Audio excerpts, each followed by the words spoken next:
नमस्कार दोस्तों।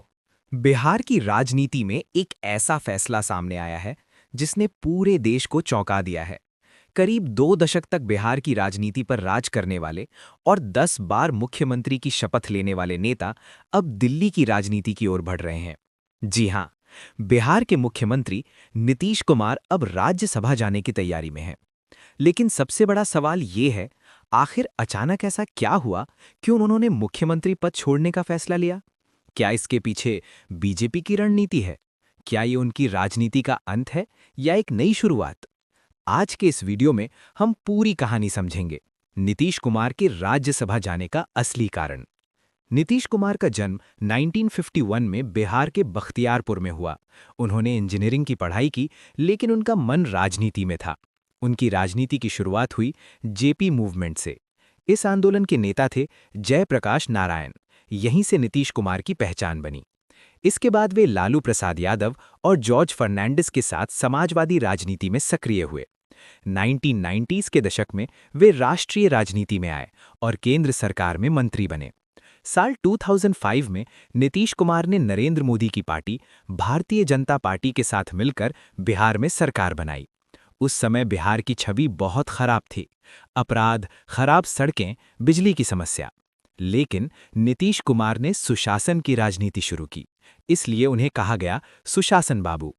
उन्होंने कई बड़े काम किए: सड़क निर्माण, साइकिल योजना, महिला सशक्तिकरण, शिक्षा में सुधार।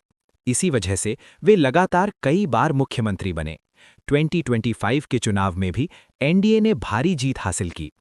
अब सबसे बड़ा सवाल, आखिर मुख्यमंत्री रहते हुए नीतीश कुमार राज्यसभा क्यों जा रहे हैं? इसके पीछे कई कारण बताए जा रहे हैं। कारण 1, बिहार की राजनीति में बदलाव। 2025 के चुनाव के बाद बिहार में एक बड़ा बदलाव हुआ। पहली बार भारतीय जनता पार्टी सबसे बड़ी पार्टी बन गई। इससे सत्ता का संतुलन बदल गया। राजनीतिक विश्लेषकों का मानना है कि अब भाजपा बिहार में ज्यादा प्रभाव चाहती है। कारण 2, सम्मानजनक विदाई। कई रिपोर्ट्स के अनुसार नीतीश कुमार को राज्यसभा भेजना एक तरह की सम्मानजनक विदाई माना जा रहा है, क्योंकि वे बिहार के सबसे लंबे समय तक मुख्यमंत्री रहे। उनकी छवि साफ मानी जाती है। ये भी कहा गया कि उनकी राजनीति दाग मुक्त रही है। कारण 3, केंद्र की राजनीति में भूमिका। राज्यसभा में जाने के बाद नीतीश कुमार की भूमिका राष्ट्रीय राजनीति में बढ़ सकती है। संभव है कि उन्हें केंद्र में बड़ी जिम्मेदारी मिले। वे एनडीए के वरिष्ठ सलाहकार बने। कारण 4, स्वास्थ्य और उम्र। नीतीश कुमार अब 70 साल से ज्यादा उम्र के हो चुके हैं। मुख्यमंत्री का पद बहुत ज्यादा मेहनत मांगता है, इसलिए माना जा रहा है कि अब वे कम जिम्मेदारी वाली भूमिका चाहते हैं। कारण 5, भाजपा की रणनीति। कुछ राजनीतिक विश्लेषकों का कहना है कि ये पूरी रणनीति भाजपा की हो सकती है, क्योंकि भाजपा अब बिहार में अपना मुख्यमंत्री चाहती है। नीतीश कुमार को दिल्ली भेजना इस रणनीति का हिस्सा हो सकता है। अब सबसे बड़ा सवाल, अगर नीतीश कुमार दिल्ली जाएंगे तो बिहार का मुख्यमंत्री कौन बनेगा? कुछ संभावित नाम सामने आ रहे हैं। 1, सम्राट चौधरी, वर्तमान उप मुख्यमंत्री। 2, विजय कुमार सिन्हा, दूसरे उप मुख्यमंत्री। 3, भाजपा का कोई नया चेहरा। राजनीतिक गलियारों में इन नामों की चर्चा सबसे ज्यादा है। नीतीश कुमार की पार्टी जनता दल यूनाइटेड उनके नेतृत्व पर टिकी हुई है। अगर वे दिल्ली चले जाते हैं तो पार्टी को नई चुनौती मिलेगी। कुछ लोग ये भी मानते हैं कि उनके बेटे निशांत कुमार भविष्य में राजनीति में आ सकते हैं। अगर नीतीश कुमार राज्यसभा चले जाते हैं तो बिहार की राजनीति में बड़ा बदलाव होगा। संभावित बदलाव: 1, भाजपा का प्रभाव बढ़ेगा। 2, जेडीयू कमजोर हो सकती है।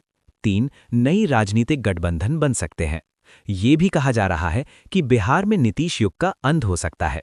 तो दोस्तों, नीतीश कुमार का राज्यसभा जाना सिर्फ एक पद परिवर्तन नहीं है, ये बिहार की राजनीति का सबसे बड़ा मोड़ हो सकता है। एक ऐसा नेता जिसने लगभग 20 साल तक बिहार की राजनीति को नियंत्रित किया, अब दिल्ली की ओर बढ़ रहा है।